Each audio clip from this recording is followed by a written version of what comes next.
எம்மால் பரிசீலிக்கப்பட்ட 3 பிரதான வேட்பாளர்களின் தேர்தல் விஞ்ஞாபனங்கள் எதுவும் எமது அடிப்படை அரசியல் கோரிக்கைகளை முழுமையாக உள்ளடக்கவில்லை. 5 பேர் தான். அவர் தன்னுடைய பக்கப்பாடு இல்லை என்று சொல்லியிருக்கார். இந்த பத்திரிகையாளர் நிகழ்ச்சியிலே எங்களுடைய பத்திரிகையாளர்கள் எங்களோடு இங்கே வந்திருந்து குறிப்பாக இந்த ஜனாதிபதி தேர்தல் தொடர்பாக நாங்கள் தமிழரசு கட்சியினுடைய நிலைப்பாடு உங்கள் முன்னாலே நாங்கள் ஒரு பேரணியாக அறிக்கையாக சமர்ப்பிக்க இருக்கின்றோம். இங்கே இந்த பத்திரிகையாளருடைய பதிவு நிகழ்ச்சியில் வந்திருந்த பத்திரிகையாளர்கள், எங்களுடைய கட்சியினுடைய தலைவர்கள் எல்லோருக்கும் இந்த சந்தர்ப்பத்திலே எனது நன்றியை தெரிவித்துக் கொள்கின்றேன்.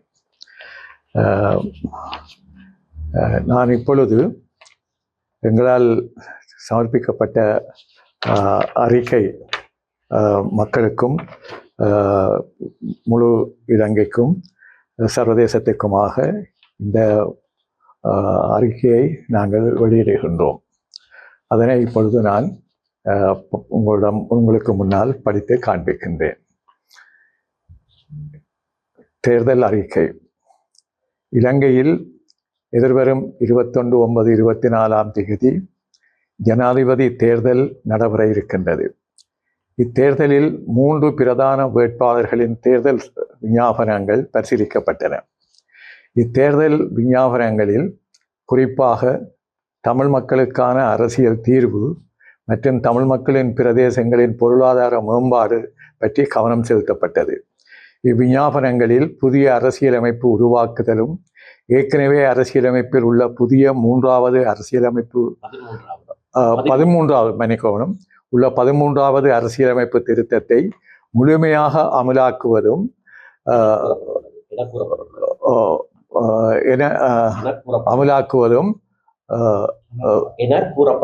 என கூறப்பட்டுள்ளது. ஒற்றையாட்சி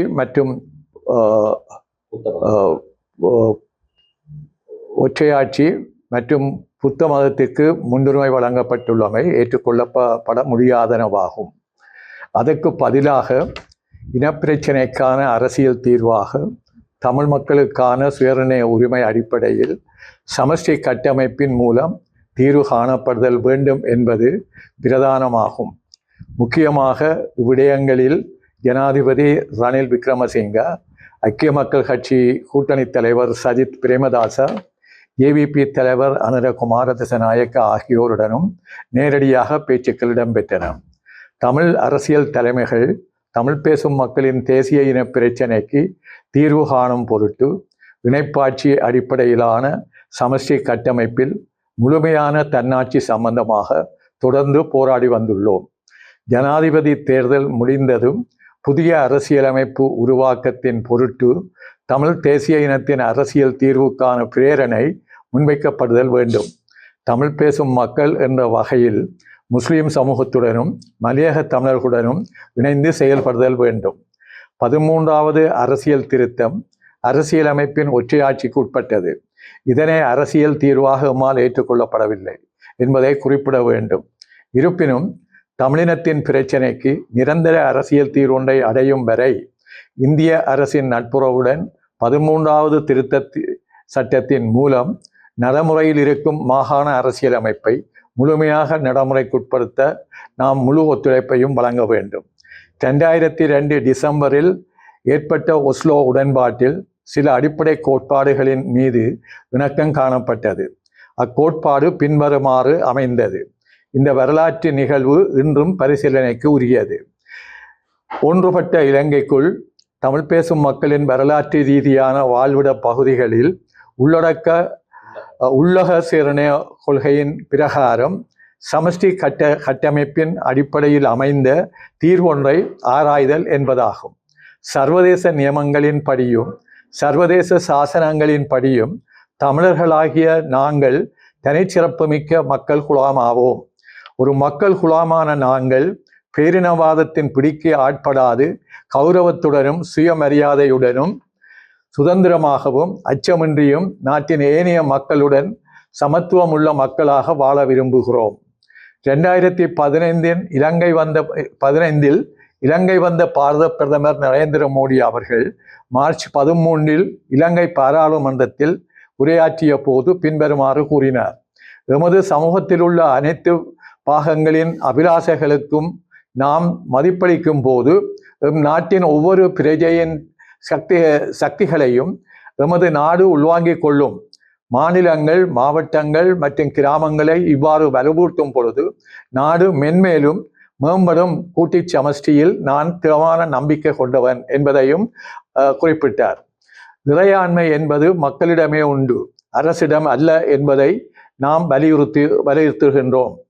ஜனாதிபதி தேர்தல் முடிந்த பின் எங்களால் சமர்ப்பிக்கப்படும் அரசியலமைப்புக்கான அறிக்கையில் குறிப்பிடப்படும் தமிழ் தேசிய இனத்திற்கான அரசியல் தீர்வை அடைவதற்கும் தமிழ் மக்கள் எதிர்நோக்கியுள்ள நெருக்கடிகளுக்கும் தீர்வுக்கான வெற்றி பெறும் ஜனாதிபதியுடனும் அரசுடனும் வேண்டிய பொருத்தமான நடவடிக்கைகளை எடுப்போம்.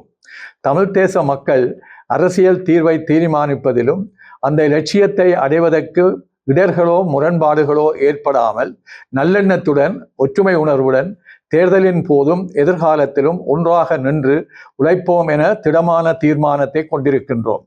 இந்த நோக்கத்தை நாடளாவிய ரீதியில் செயல்படுத்துவதற்கு என நாம் கடந்த காலத்தில் நடைபெற்ற ஜனாதிபதி தேர்தல்களில் எமது பெரும் பங்களிப்பை வழங்கியிருந்தோம். ஆனால் பெரும் ஏமாற்றங்களும் வெறுப்பும் வேதனைகளுமே எஞ்சியுள்ளன. இப்போதைய ஜனாதிபதி தேர்தல் தொடர்பாக எம்மால் பரிசீலிக்கப்பட்ட 3 பிரதான வேட்பாளர்களின் தேர்தல் விஞ்ஞாபனங்கள் எதுவும் எமது அடிப்படை அரசியல் கோரிக்கைகளை முழுமையாக உள்ளடக்கவில்லை என்பதை கருத்தில் கொள்கின்றோம். இந்த விஞ்ஞாபனங்களில் அடிப்படையில் எமது தாயகம், தேசியம், தன்னாட்சி, சுயநிர்ணயம் என்ற எமது அடிப்படை கோட்பாடுகளில் எந்தவித விட்டுக் கொடுப்பும் இல்லாத வகையில் ஐக்கிய மக்கள் கூட்டணி வேட்பாளர் சஜித் பிரேமதாசவின் விஞ்ஞாபனம் ஒப்பீட்டு ரீதியில் ஓரளவு திருப்தியாக காணப்படுகிறது.